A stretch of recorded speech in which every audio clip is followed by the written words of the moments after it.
Boa noite, igreja. Boa noite. Como é que fomos aí de domingo? Hoje nós tivemos uma atividade tão gostosa do Clube dos Aventureiros, no Jardim Botânico. Estávamos lá ao ar livre, respirando ar puro. E foi muito bom ver as crianças entusiasmadas com o contato com a natureza. Bom, a mensagem de hoje, já há algumas semanas, eu posso dizer até meses, o Espírito Santo tem me incomodado, me acordado ali na janela das 3 horas da manhã. E eu tenho refletido sobre essa mensagem. E ele tem cada vez mais me entusiasmado a dizer. E eu vim pensando, compilando, organizando o pensamento bíblico para uma mensagem que ela é muito importante. E eu vou querer ver se consegue colocar já a primeira apresentação aqui, para a gente dar um contexto aí atual, né? Hoje o mundo enfrenta realmente a crise de depressão sem precedentes, alertam aí os pesquisadores. A Organização Mundial da Saúde estima que 5% dos adultos em todo o mundo sofrem de depressão. No entanto, especialistas alertam que a crise de saúde global permanece negligenciada. A depressão ela é uma crise global e exige respostas em vários níveis. Essa comissão que se organizou nesse evento importante, identificaram realmente que o mundo realmente tem sofrido, né? É uma pandemia global. Dados revelam que em 2030, a depressão ela será a primeira maior causa de doença incapacitante no mundo. Hoje ela é a segunda. Então nós percebemos que o cenário para o futuro é realmente catastrófico. E ali o custo, né? Só para ver, hoje a depressão ela tem um custo aí de aproximadamente $1 trilhão por ano. De fato, estamos vivendo uma grande pandemia da depressão, de ansiedade, de estresse e de esgotamento. E aí eu busquei algumas falas, pastor Lécio esteve aqui recentemente, e algumas falas dele eu fui pescando, e ele diz assim, ó, a sociedade está cansada, estafada, assoberbada pela cultura do rendimento.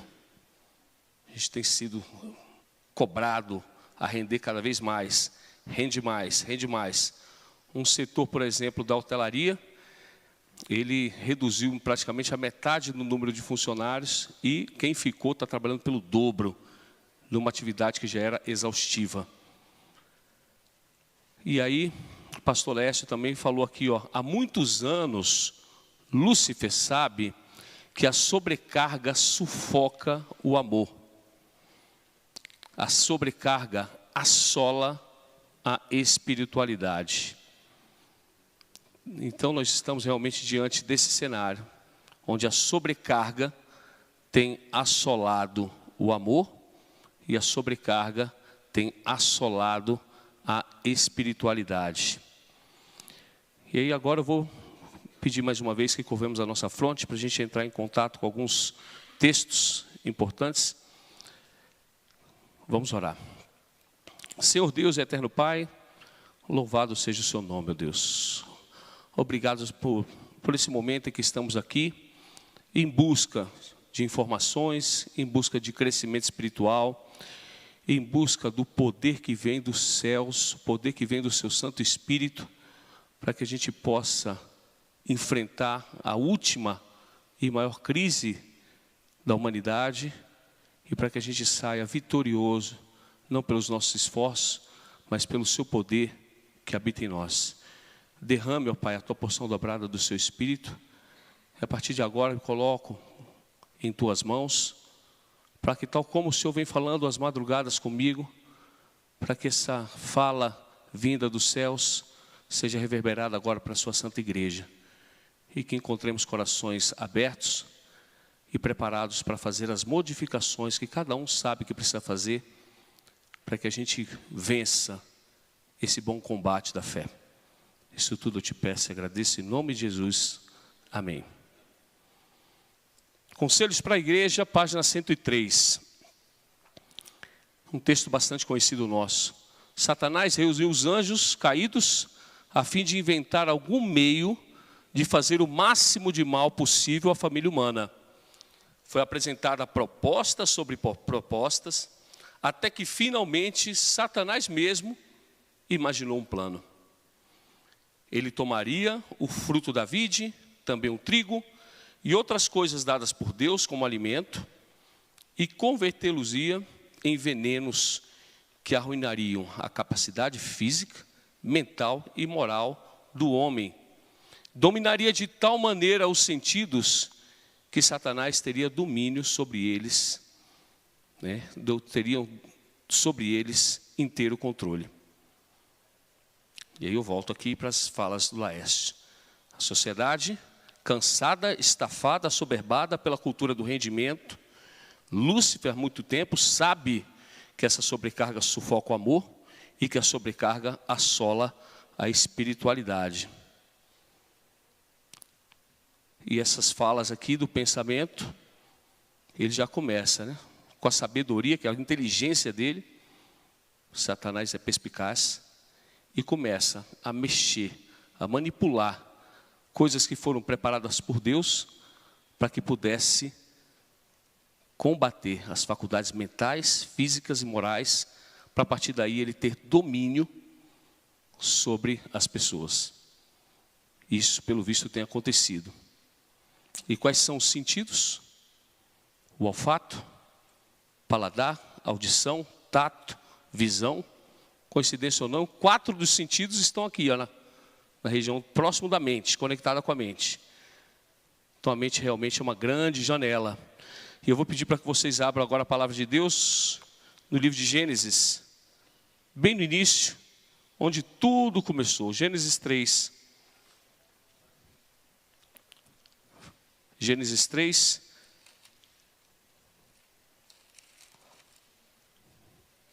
A partir do verso 1, nós vemos aqui a queda. Eu queria destacar alguns pontos aqui. A queda do homem, Gênesis 3, verso 1. Mas a serpente, mais sagaz do que todos os animais selváticos, é por isso que os animais estão aqui, mais sagaz que todos os animais selváticos, que o Senhor, Deus, tinha feito, disse à mulher: é assim que Deus disse: não comereis de toda a árvore do jardim? Respondeu-lhe a mulher: do fruto das árvores do jardim podemos comer, mas do fruto da árvore que está no meio do jardim, disse Deus: dele não comereis, nem tocareis, para que não morrais. Então a serpente disse: é certo que não morrereis, porque Deus sabe que no dia em que dele comerdes, se vos abrirão os olhos, e como Deus sereis, conhecedores do bem e do mal. Aí começa a saga dos sentidos. Vendo a mulher que a árvore era boa para comer, e agradável aos olhos, e desejável para dar entendimento, olha o tato, tocou, tomou. Eu acredito que ela pode ter sentido o aroma e degustou. E deu para o marido comer. Abriram-se os olhos de ambos e perceberam que estavam nus. E cozeram as folhas de figueira e fizeram as cintas. Percebe? Desde o início, aonde Satanás busca atuar? Nos sentidos. Nos sentidos. E o que são os sentidos para nós cristãos? O que eles são? Avenidas da nossa alma. Sim ou não? São sentidos que vão conectar diretamente com a alma, na mente, estala o processo.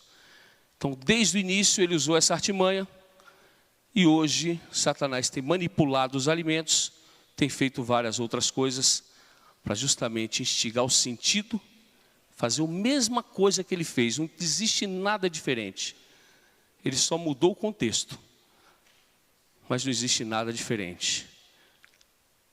Atingiu os sentidos, atingiu a mente, transformou o caráter, transformou a adoração. Efésios. Vamos para o livro de Efésios. Efésios 6.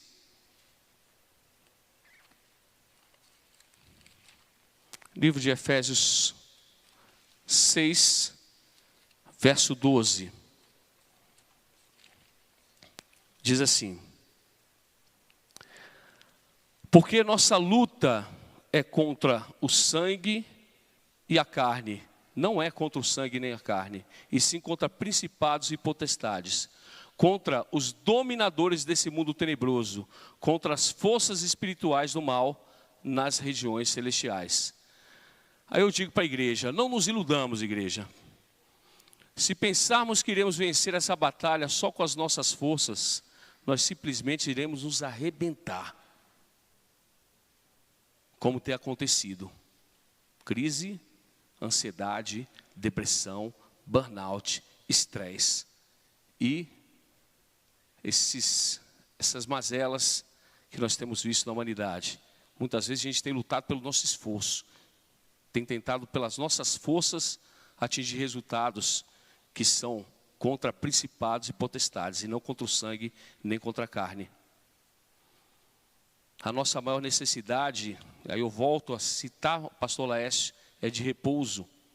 E ele disse uma coisa que me chamou muita atenção: não há nada pior do que ter uma cama e não conseguir repousar. Não há nada pior do que você ter uma cama, deita e não consegue repousar. Isso é terrível. Combatendo o bom combate. Romanos.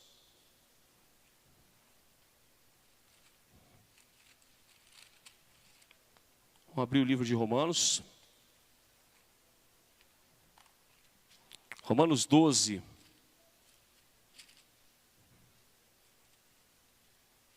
Romanos 12, a partir, eu estou com uma versão aqui interessante que diga assim, deixa eu achar aqui Romanos, aqui na minha Bíblia, Romanos 12, a partir do verso 2. Romanos 12, 2.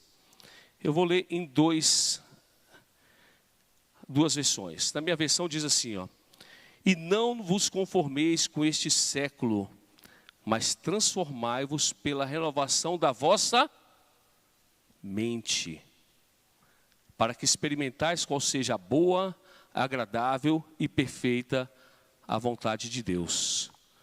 Tem uma que diz assim, ó: não vos amoldem ao padrão deste mundo, mas transformem-se pela renovação de quê, mais uma vez?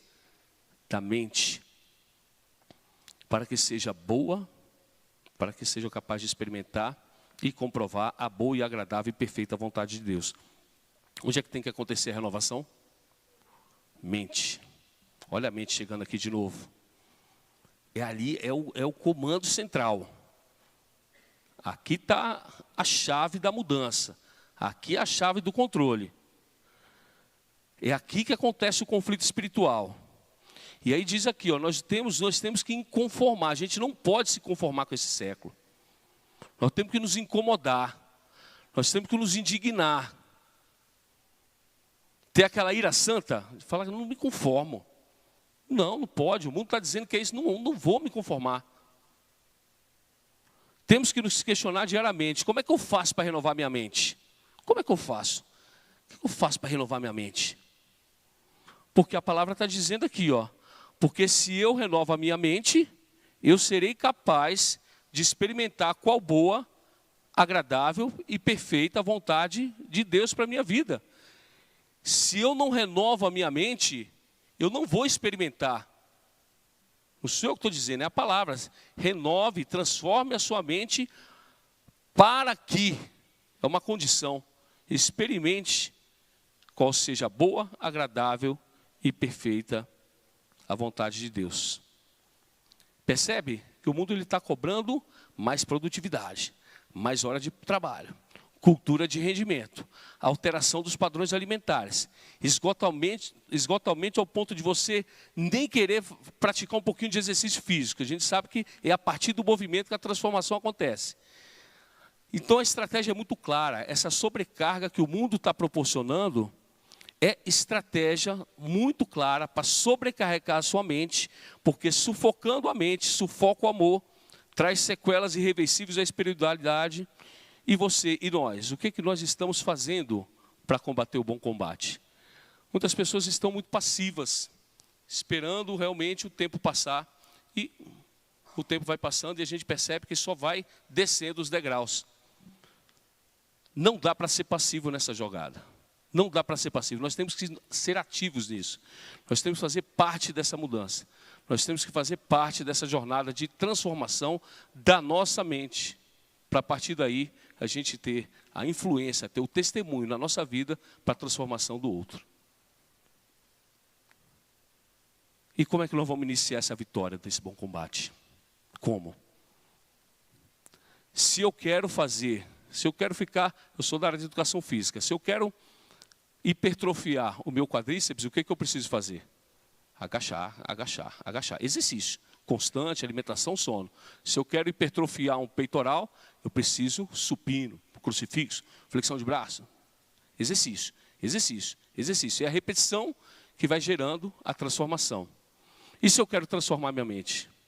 O que eu preciso? Esse texto também é muito conhecido. Filipenses 4, a partir do verso 8. Filipenses 4, 8. Olha aqui o exercício. A prescrição de Deus para você começar a transformação da sua mente. Diz assim, ó. Finalmente, irmãos, tudo que é verdadeiro, tudo que é respeitável, tudo que é justo, tudo que é puro, tudo que é amável, tudo que é de boa fama, se há virtude e se há louvor, seja isso que ocupe o vosso pensamento. Prescrição. Prescrição. Exercício diário do bom pensamento. Porque é na mente que Satanás vem e te combate. E é na mente que você vai exercitar para alterar e vencer o bom combate. Então nós precisamos fazer o processo que a gente chama de metacognição. O que é metacognição? É você pensar sobre aquilo que você pensa. Você tem que refletir sobre o que você tem pensado. E aí, quando você começa a fazer o processo de metacognição, você deixa de ser o seu pensamento e você começa a se colocar como observador do pensamento. Você começa a ter controle sobre o seu pensamento. Esse é o grande ganho da metacognição. É você sair do pensamento. Eu não sou meu pensamento, eu não sou meu sentimento. Opa, eu sou um observador do meu pensamento e do meu sentimento. Quando eu percebo que esse meu pensamento e quando eu percebo que esse meu sentimento está me levando para um bom caminho, eu me permito. Se o meu pensamento está me trazendo uma saudade gostosa de um passado que foi bom, eu me permito. Agora, se esse pensamento estiver me empurrando ladeira abaixo, eu interrompo. Eu decido sobre o pensamento, eu não sou ele. Eu sou muito mais do que o meu pensamento. Então eu decido a interrupção, eu começo a exercitar, eu começo a orar, eu abro a palavra de Deus, eu oro, ajoelho e começo a pensar, eu desligo a televisão, não vejo mais jornal, eu começo a trazer ações práticas do dia a dia para interromper o meu mau pensamento. Por quê? Porque a palavra de Deus diz aqui, você quer transformar a sua mente? Para que você experimente qual boa e agradável seja a vontade de Deus para a sua vida, eu quero, então eu preciso pensar, exercitar, tal como eu agacho para ficar com a coxa forte, eu vou exercitar minha mente em tudo que é verdadeiro, em tudo que é respeitável, em tudo que é justo, em tudo que é puro, em tudo que é amável, se tem boa fama, se tem virtude, se tem louvor, nisso eu vou pensar manhã, tarde e noite. E quando eu perceber, metacognição, que o meu pensamento está desviando, eu vou simplesmente falar, para, chega, não quero esse pensamento. E oro e vou combatendo. É exercício, é exercício, é exercício, diário, constante. Até que vai chegar um momento que você vai perceber que você vai começar a dominar o seu pensamento, pelo poder de Deus. É assim que funciona. Claro que alguns processos, algumas pessoas com depressão, precisam de medicamento? Sim. Precisa de um psiquiatra? Sim. Mas você precisa também fazer a sua prescrição pautada nisso. Porque quando você faz esse trabalho em conjunto, no bom pensamento, na oração, junto com o medicamento, daqui a pouco você começa, reduz o medicamento. Daqui a pouco você, não preciso mais. E você exercita, daqui a pouco você se transforma. É na repetição que a gente vai se transformando. Romanos 12. Romanos 12, 2, a gente já leu aqui, né? pela renovação da mente. Então, onde é que começa a nossa jornada vitoriosa? Exercício mental, tal como exercício físico. A vitória do grande conflito começa e finaliza na nossa mente. E porque Deus disse, pela renovação da sua mente, vocês serão capazes de experimentar qual boa, agradável e perfeita vontade de Deus. Sabe qual é o estado de ânimo que Deus espera de nós? E como combater a ansiedade, segundo a palavra de Deus? Vamos agora em Filipenses. Filipenses, prescrição para a ansiedade. Filipenses 4, a partir do verso 4. Nós já vamos aqui, estado de bom ânimo. Diz assim, ó: alegrai-vos sempre no Senhor. Outra vez digo-vos, alegrai-vos. Olha a Bíblia repetindo, para que a gente pare e fale, opa, esse é o estado de ânimo que a Bíblia quer na nossa vida. Alegrai-vos no Senhor. E outra vez eu digo, alegrai-vos. Verso 5, seja a vossa moderação conhecida de todos os homens. Está perto do Senhor. E aí agora aqui vem a prescrição dos céus para a ansiedade. Não andeis ansiosos por coisa alguma. Em tudo, porém, seja conhecido diante de Deus as vossas petições, pelas orações, pelas súplicas e ações de graça.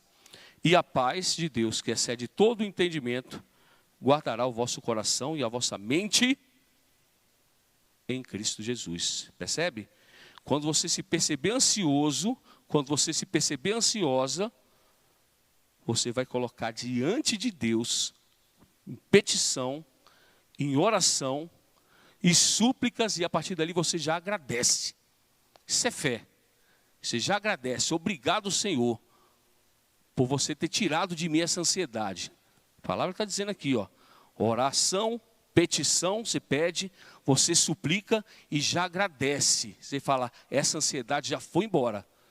E quando acontece isso, olha aqui, ó, a paz de Deus, que excede todo entendimento, guardará o vosso coração e a vossa mente em Cristo Jesus.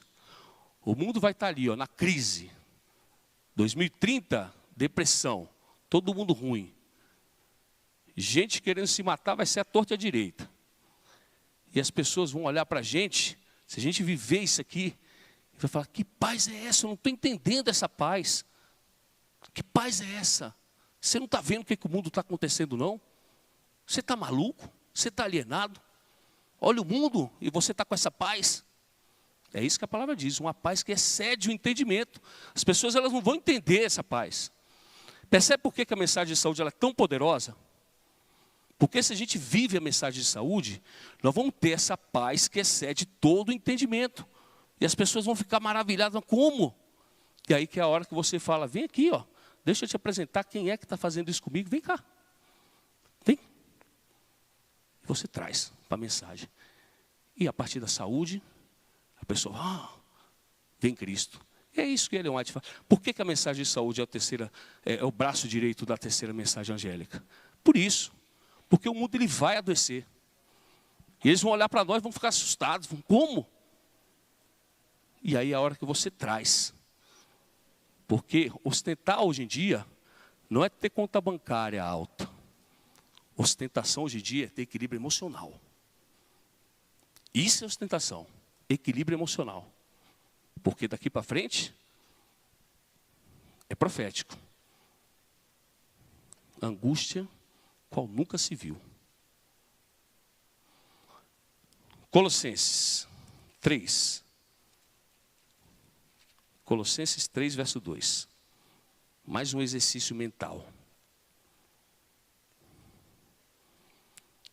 Pensais nas coisas do alto e não nas coisas daqui da terra. A gente está soberbado, cultura do rendimento, preocupado no dinheiro, preocupado nisso, no amanhã, ansiedade. E aí a palavra, pensais na coisa do alto, não nas coisas da terra. O que tem ocupado o seu pensamento? O que tem assombrado o seu pensamento? Reflitamos. Nós estamos realmente exercitando mesmo o conselho de Filipenses 4:8? Nós estamos realmente renovando a nossa mente para que a gente possa conhecer quão boa e agradável é a vontade de Deus para a nossa vida? Nós estamos pensando nas coisas do alto ao invés das coisas aqui da terra? Se não, você já tem um gatilho muito claro aí do porquê da sua agonia emocional. Nós temos 3 tipos de depressão, né? Então, a depressão que é por questões bioquímicas, né? Falta de captação de neurotransmissores. Se você já está tomando medicamento há bastante tempo e essa depressão não está curando, você fala, bom, então não é processo bioquímico. Tanto tempo que eu estou tomando esse medicamento, isso já era para ter regulado. Aí nós temos a depressão também traumática. Perdeu um pai, perdeu um acidente, perdeu um filho. Pô, mas eu não perdi ninguém. Estou tomando medicamento há muito tempo e já era para ter... Não tive um grande trauma. Então só sobrou uma terceira opção. Espiritual. Aí é opressão. Tem opressão espiritual também. E aí a gente precisa oração, estudo, oração, entregar nas mãos do Senhor, pensar nas coisas dos céus. Não descarto nenhuma das possibilidades. Há momentos que o medicamento ele tem que ser utilizado.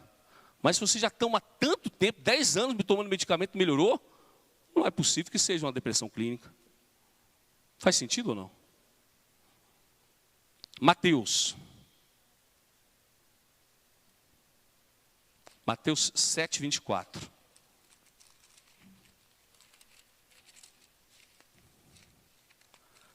Mateus 7, verso 24.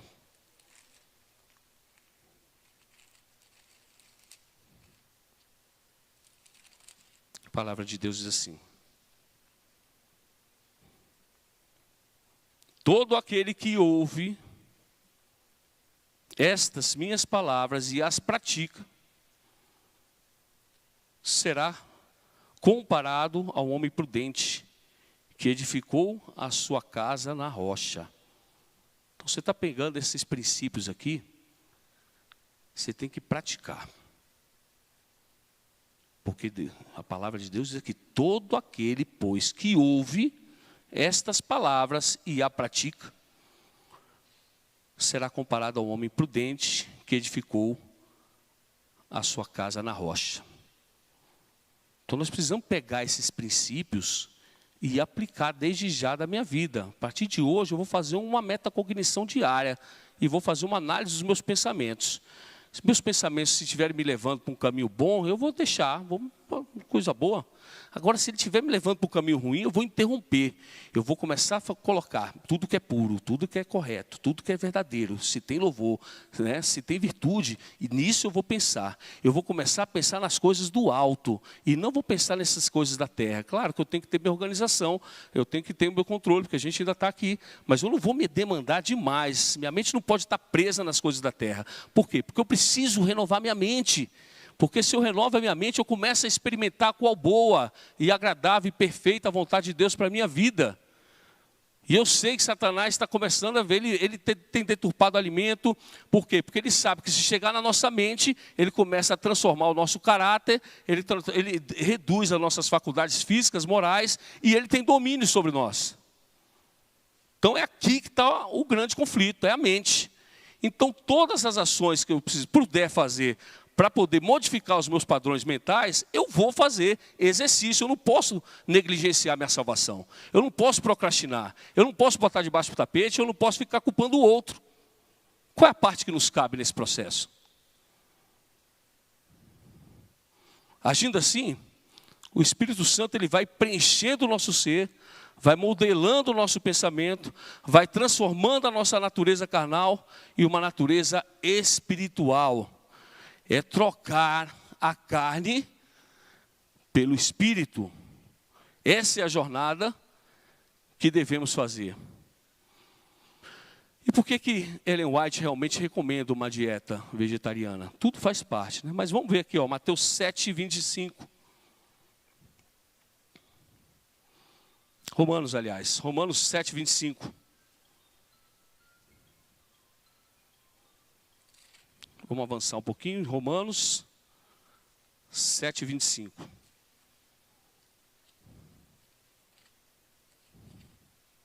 Sete, 25 diz assim: graças a Deus por Jesus Cristo, nosso Senhor, de maneira que eu, de mim mesmo, com a mente, sou escravo da lei de Deus, mas com a carne, da lei do pecado. A mente, você consegue se fixar nas leis de Deus. A carne, no pecado. Eu quero avançar no espírito. Eu quero me distanciar da minha carne. E eu pego a carne, ó, e como a carne. Faz sentido? Eu estou mastigando a carne. Deus me livra da carne. E eu como a carne. Está errado? Faz sentido ou não?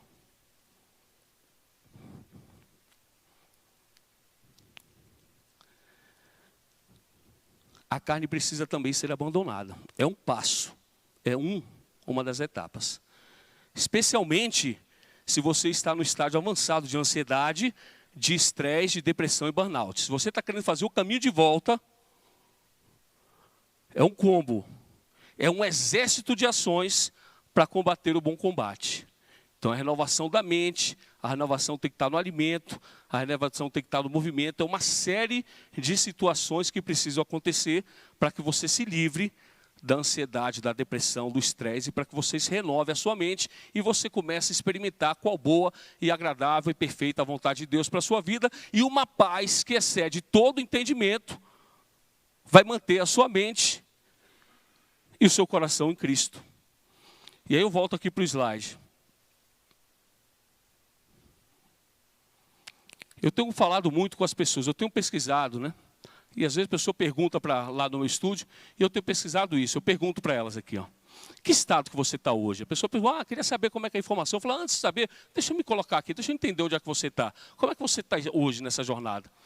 Você está treinando, você está feliz com os resultados, você está treinando, deseja melhores resultados, você treina, mas não está satisfeita com o seu estilo de vida, você não está nem treinando, está infeliz por acreditar não ser capaz de melhorar a sua saúde, você não treina, está deprimido, está insatisfeito pela sua área corporal, isso tem afetado outras áreas da sua vida, ou você já se entregou, já se esqueceu de si e está com uma depressão clínica. Como é que você está aí? Como é que você está? Me dá aí uma ideia. A gente precisa, então para dar uma olhada também, como é que você está. Eu acredito muito também, são duas coisas, corpo e espírito, combatendo na mente, para que haja transformação. Não pode ser só corpo, porque eu já vi muita gente bem fisicamente, mas completamente perdida, completamente sem sentido na vida, como eu já vi muita gente que está buscando a espiritualidade, mas adoecida corporalmente, negligenciando a saúde. E aí, uma coisa não bate, tem que ser combate. Ó. Corpo, mente, corpo, espírito, combatendo a mente, tratando a mente, para que a gente renove a nossa mente e experimente qual boa e agradável e perfeita vontade de Deus. Então, dá uma olhada aí, veja onde é que você está atualmente, o que você precisa fazer. E aí, aqui é onde eu em oração, 8 remédios da natureza, e eu, meu Deus, me dê clareza nessa jornada. O que eu preciso fazer com esses remédios? Como é que eu posso organizar? E aí eu tenho colocado isso no mercado, né? A mentoria de reforma de saúde. Interessante que eu falava, eu ia lá para fora e dizia, eu vou fazer um programa de emagrecimento sustentável. Eu falava, botava alguns nomes, e o Roberto Cleto, acho que o Roberto Cleto, você está me assistindo aí, né, Roberto? Tenho certeza que você está me assistindo. Ele é cristão, não é da nossa denominação. E fizemos uma reunião, a gente debatendo o nome, e eu percebendo o Roberto agoniado. E eu olhei para ele e falei, Roberto, eu estou sentindo que você está meio agoniado. Levanta aí, dá uma olhada. Ele tinha assistido alguns materiais do nosso programa e ele tinha escutado o termo reforma de saúde e aquilo chamou muita atenção. E ele não é adventista. Falei, Roberto, assume aí a reunião. Vê o que você acha. E daqui a pouco nós fizemos uma oração antes, oramos, Deus nos ilumine nessa reunião. E ele pegou a caneta e escreveu assim, ó, reforma de saúde. Eu falei, Roberto, você não é nem adventista. E você está dando um sinal para mim, que eu tenho que realmente falar. Gente, não dá mais para ficar, é programa de emagrecimento. Não, é reforma de saúde. Nós temos que já dizer o que é. Não dá mais para ficar floreando. E aí montamos essa jornada, uma jornada de 8 semanas. Isso eu acredito, e a gente vai lançar isso agora no mercado, muito interessante. A primeira semana nós vamos regular o sono. Vamos lá, vamos cuidar do sono. Na segunda semana eu vou falar de propósito, vou falar de espiritualidade. Eu já vou dizer, aqui nós vamos falar de espiritualidade. Se você não quiser, não venha. Nós vamos falar de espiritualidade, eu vou trazer Bíblia. Eu vou jogar, vai ser muito claro o contexto. E ali, espiritualidade. Terceira semana nós vamos falar de alimento, vamos regular alimento. Na quarta semana a gente vai regular água. Na quinta semana nós vamos falar de ar puro. Na sexta semana vamos falar de luz solar. E aí essa primeira etapa, a fase verde, é a fase de assimilação. As 4 semanas eu chamo de etapa de desenvolvimento. E ali começa a parte de domínio próprio. Na sexta e na sétima e na oitava semana é mente. Trazer conhecimento nessa área. Para quê? Para que as pessoas tenham, eu tenho falado isso no mercado, corpo forme e mente leve. Se você está com o corpo bem, está dominando a sua mente, você começa a experimentar qual boa e perfeita e agradável a vontade de Deus. A pessoa está 8 semanas aí para reorganizar esses processos. E aí nós vamos avaliar aí como é que vai ser o crescimento das pessoas que participarão dessa jornada. E a base é o movimento, está ali, 1% todo dia, eu falo isso, 1% todo dia. Você tem que sacrificar a tua carne. A hora que você está empurrando ali, na hora de fazer força, tudo que você quer que bote para fora, você trabalha a sua mente também no exercício. Você vai empurrar e você vai falar, não quero isso para mim, não quero isso para mim. Você vai puxar, tudo que você quer atrair para você, você fala, vem para mim, vem para mim. Então trabalha a mente ali no movimento, trabalha a mente e corpo juntos. E nós vamos fazer uma jornada para poder avançar nessa questão. Romanos 12, verso 3.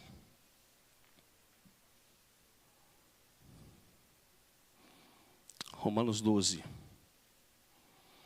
Aqui numa versão diz aqui, porque pela graça que me é dada, digo que a cada um dentre vós que não pense de si mesmo muito além do que convém. Antes, pense com moderação, conforme a medida da fé que Deus repartiu a cada um. Então, esse avanço, há uma tendência seguinte, você começa a avançar e você começa a entender coisas diferentes, aí você tem que entender que Deus fala, vai com calma, né? Não começa a pensar muito mais de si do que você realmente é. Então a gente tem que fazer um trabalho que, à medida que a gente vai crescendo, eu posso aqui fazer isso aqui é um sermão de exortação, mas eu, em momento algum, posso chegar e querer apontar o dedo numa fraqueza de um, porque de repente a sua força é a minha fraqueza e a minha força pode ser a sua fraqueza. Então nós temos que ser unidos, interdisciplinares, apoiando, um exortando o outro, e isso é que a palavra de Deus diz. Então, quando a gente começa a melhorar demais, há uma tendência de a gente começar a querer julgar o próximo, querer fazer o papel de Deus, e esse não é o nosso papel. Um dia faremos parte do juízo, mas só do milênio. Até lá, o máximo que nós podemos fazer é exortar, com amor. E eu acredito que é isso, pelo menos essa é a ideia que eu estou trazendo para vocês. Exortação no amor. Porque se a gente não fizer nada, aquela escala da saúde nós só vamos descendo. Não tem jeito. E aí, Deus tem preparado isso. E aí eu sempre falo, né? Bom, se você não é seu pensamento, eu falei isso. Se você não é seu pensamento, você não é seu sentimento, sobrou o quê? O que é que eu sou então nessa história? Se eu não sou o que penso, se eu não sou o que sinto, o que é que eu sou? A palavra de Deus mostra. Essa para mim eu amo esse verso. Porque esse aqui também é um remédio contra a depressão, é um remédio contra qualquer pessoa que venha te rebaixar. Uma vez tentaram me rebaixar, foi engraçado, que eu botei esse verso na hora, pum! E aí a pessoa até se assustou e silenciou. 1 Pedro 2,9. Estou aqui em 2 Pedro. 1 Pedro 2,9. Você não é seu pensamento, você não é seu sentimento. Quem você é? Você é raça eleita. Você é sacerdócio real. Você é nação santa. Você é povo de propriedade exclusiva de Deus. Olha o que você é. É isso que você é. Você não é seu pensamento, você não é seu sentimento. Você é nação santa, raça eleita, povo de propriedade exclusiva de Deus. Lembra? Para você não se exalte acima do que você é, mas Deus ele pega, daqui a pouco o Berço vai dizer, ele vai falar assim, ei, vem cá meu filho, você é treva. Você é treva. Mas eu estou te chamando, vem cá. Sai da treva, vem aqui para mim, vem para a luz. Você a partir de agora, você é nação santa. Você é sacerdócio real. Você é povo de propriedade exclusiva de Deus. Mas não é para você ficar aí dizendo que é o tal, não. Você tem um único objetivo. Qual é esse objetivo? Está aqui, ó. Vá. Proclame as minhas virtudes. Proclamar as virtudes de quem? Daquele que vos tirou das trevas para a sua maravilhosa luz. Então, nós éramos trevas. Ele pegou a gente da treva. Tirou da treva, vem para a luz. Colocou você aqui numa situação aqui, ó, pum, sacerdócio real. A partir de agora, você não é seu pensamento, você não é seu sentimento. Você é nação santa, sacerdócio real, povo de propriedade exclusiva minha. Agora, meu filho, vai proclamar as minhas virtudes, porque eu te tirei da treva e te coloquei na luz. Então a pregação ela faz parte. Você fez a rodada ali, você melhorou a sua mente, você melhorou o seu processo mental. Filipenses 4:8, começou a exercitar teu bom pensamento. Deus, você vai, opa, mas aquela agonia já foi passando. Satanás não tem dominado mais a minha mente. Eu já fiz reforma de saúde. Se eu estou muito mal, tirei inclusive até a carne, porque se eu quero me livrar da minha carne, eu vou lá, mastigo a carne, não está certo. E vou renovando. Daqui a pouco você fala, nossa, que bacana. Começa uma paz que excede todo entendimento. Preservou a minha mente em Cristo, preservou o meu coração nele, e aí fala, nossa, eu já não sinto mais aquela treva, que maravilha, estou me sentindo bem, agora eu preciso ir, eu preciso proclamar as virtudes desse Deus, que me tirou da treva para a maravilhosa luz. Então depois dessa rota de 8, agora vai influenciar o próximo, vai trazer mais um para a jornada, vai, pega mais um, vamos embora. Exercita, porque à medida que você vai fazendo isso, você vai se transformando cada vez mais nisso. Não nos acostume com esse século. 1 Coríntios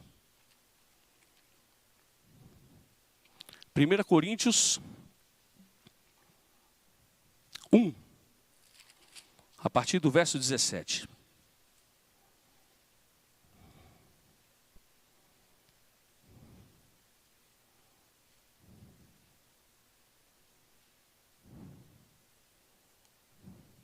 Primeira Coríntios 1, verso 17.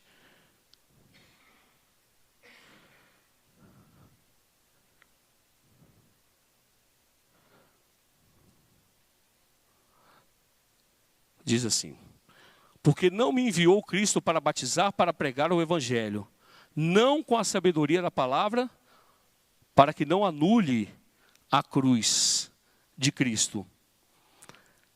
Certamente a palavra da cruz é loucura para os que se perdem, mas para nós que somos salvos, é poder de Deus. Verso 19. Pois está escrito, destruirei a sabedoria dos sábios e aniquilarei a inteligência dos instruídos. Aí olha só o verso 21.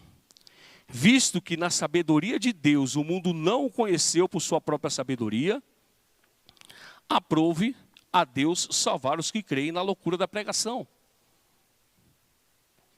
Olha como isso é forte. Tem uma outra versão diz aqui, ó, visto que na sabedoria de Deus o mundo não conheceu a Deus pela sua sabedoria, Deus achou por bem salvar os crentes pela loucura da pregação. Isso aqui que a gente está falando aqui é loucura. O mundo olha ali e fala, isso é loucura. Esse cara está dizendo que é loucura. E é nessa loucura da pregação é que Deus vai fazer a obra. É por isso que o mundo não entende o que a gente tem dito. Fala, não estou entendendo. Porque para entender o que a gente está dizendo aqui, a gente precisa do Espírito Santo em nós. É Ele que nos dá entendimento. É Ele que vai abrir nossa mente e vai fazer a gente, opa, nossa, me acordar de madrugada. E eu falo, meu Deus, o que o Senhor está dizendo aqui para mim? Essa é a loucura. E aí João 10, já vão caminhando para o final. João 10, diz assim, promessa de Deus. João 10. O ladrão vem somente para roubar, matar e destruir. Eu vim para que tenham vida, e vida em abundância. O que é para mim vida em abundância? Fiz algumas pesquisas, as pessoas responderam lá, e eu pensei assim, bom, deixa eu traduzir tudo que eu tenho visto aqui de pesquisas que têm chegado. Para mim isso é vida abundante. Ter maior entendimento e crescimento espiritual. Testemunhar. Sentir-se bem fisicamente. Ter menos estresse e ansiedade. Ter um bom relacionamento familiar. Boas amizades, momentos de lazer e uma boa gestão financeira. Isso para mim é vida abundante. Se você quiser acrescentar alguma coisa aí, pode acrescentar, mas isso, vida abundante. Se Cristo falou, eu vim para que tenham vida e vida abundante, se nós não estamos tendo essa vida abundante, de duas uma, ou Cristo mentiu, ou algo errado nós estamos fazendo. Porque se ele falou, eu vim para que tenham vida, e tenham vida e abundância, promessa. Se a gente não consegue atingir esse estágio de vida e abundância, para mim, Cristo não mentiu. Eu só basta eu olhar para mim e falar, meu Deus, o que eu preciso reformar ainda mais na minha vida, para que eu experimente qual boa e agradável e perfeita seja a tua vontade em Deus na minha vida, e para que eu tenha essa vida abundante. Para que eu possa ter um maior entendimento espiritual, para que eu possa crescer na graça, para que eu possa testemunhar, para que eu me sinta bem fisicamente, para que esse estresse, essa ansiedade, essa loucura do mundo não me atinja, né? Para que eu tenha bons relacionamentos familiares, para que eu tenha minhas amizades, para que eu tenha também o meu momento de lazer, meu Pai, para que eu possa ter uma boa gestão financeira. Como é que eu faço? Nós vamos ter aflição, mas essa aflição ela não domina o cristão, não pode. Porque se Cristo está dizendo vida é abundante, nós não vamos ter vida perfeita. Não é vida perfeita, mas é uma vida onde a gente possa ter esse controle. E para que a gente possa perceber esse crescimento. Porque do contrário, nós só podemos pensar onde, Pai, eu preciso reformar a minha vida. E eu pergunto para Deus onde. Meu Deus, onde eu tenho que reformar a minha vida? E eu preciso que vocês se façam essa pergunta. Onde você precisa reformar a sua vida? Muito provavelmente você sabe. Mas às vezes a gente fica ali procrastinando, deixando para depois. É uma jornada, nós estamos na reta final do conflito. A batalha está aí, não dá mais para a gente ficar passivo nessa batalha. Está na hora de a gente se preparar. O atleta, quando ele vai para a Olimpíada, ele passa 4 anos se preparando para poder tentar um pódio. Lá no estúdio, o povo lá está treinando todo dia, para poder não se machucar e ter uma boa qualidade de vida. E para o céu, qual é a batalha? Qual é a batalha? Começa na mente, a partir do físico, porque você também tem que ter a partir do movimento. Porque olha só, saúde é bem-estar físico, social e mental. Aí eu te pergunto, tem como você estar bem mentalmente, se as suas relações humanas, elas estão um frangalho, está brigando em casa, está brigando no trabalho, está brigando com você mesmo? Não tem jeito. Eu te pergunto, tem como você estar bem com as pessoas, né, falando, né, sorridente, dando bom dia? Se você acorda de manhã, está com dor, está infeliz, está cansado, não tem energia. Roubar a energia é estratégia de Satanás para você não ter força para lutar. E você precisa fazer algo, é a partir do movimento. Fala, não, amanhã eu vou acordar cedo e vou começar a me movimentar.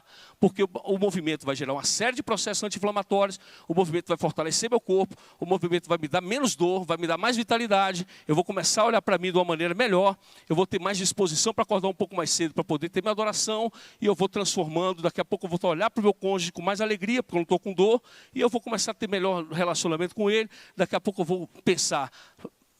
coisas positivas, tudo que é justo, tudo que é correto, tudo que é amável, e eu vou começar a transformar minha mente, e eu começo a experimentar qual boa e agradável e perfeita vontade de Deus, e aos poucos eu vou me transformando nesse raça eleita, sacerdócio real, nação santa, e eu estou pronto agora para ir pregar, proclamar as virtudes daquele que me tirou da treva para a sua maravilhosa luz. Por quê? Porque o rei vem vindo. O rei vem vindo. E a gente precisa ir proclamar. E vai ser fácil? Não vai. Vai ter contragolpe do inimigo? Vai. E a gente precisa estar cada vez mais fortalecido. Para quando o contragolpe vier, você, pum! Está pronto para devolver. Com oração, com disposição. Faz sentido? Quem acha que faz sentido, aí eu vou pedir para que a equipe de louvor já venha, para que a gente possa, dentro disso tudo que for falado, já cantar a vitória. Vamos cantar a vitória? Porque essa vitória, ela já está garantida. Porque essa vitória é em Cristo. Então vamos juntos entoar o hino 437, vitória em Cristo.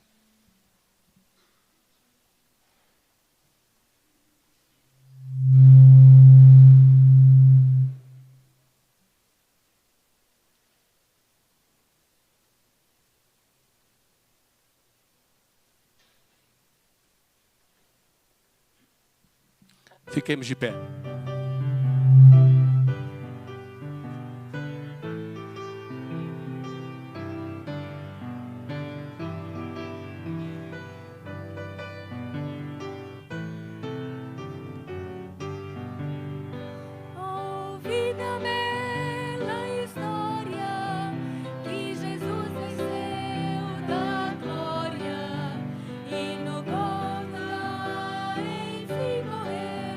Por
Oremos. Senhor Deus e eterno Pai, graças te damos, ó Deus, pela vitória que tu já nos concedeste, ó Pai. A justificação, o Senhor já garantiu na cruz. A glorificação, o Senhor já nos garantiu, já está aí nos céus. Agora essa jornada de santificação, ela é nossa. Nos ajuda, ó Pai. Renove a nossa mente, ó Deus. Livra a depressão espiritual que tem assolado muitos de nós, ó Pai, dessa humanidade, ó Pai. Mas que a gente tenha essa responsabilidade de entender qual é a parte que nos compete nessa jornada. Que a gente tenha essa disciplina, não precisa ser muito, mas a disciplina precisa ser constante. 1% todo dia. E quando nos faltar força, ó Pai, nos dê a força que nos falta, pois somos pecadores, pois somos fracos. Há momentos em que desanimamos, mas há momentos quando a gente está lá embaixo, o Senhor nos pega pelas mãos e nos conduz à vitória. Derrame, ó Pai, a tua porção dobrada do teu Espírito sobre essa santa igreja. Clamamos, ó Pai, pelo derramamento do seu Espírito, pois é esse derramamento que fará avançar a obra do Senhor nesse tempo do fim. E volte logo, ó Pai. Nós não estamos mais aguentando esse mundo hostil que tem decrescido nas suas capacidades morais, éticas, econômicas. Nós já estamos enjoados desse mundo há muito tempo, ó Pai. Volte logo para nos buscar, isso eu clamo, em nome de Jesus. Amém. Muito obrigado, boa semana. Para você de casa também, boa semana. Esperamos você aqui na quarta-feira, nesse mesmo horário, às 20 horas.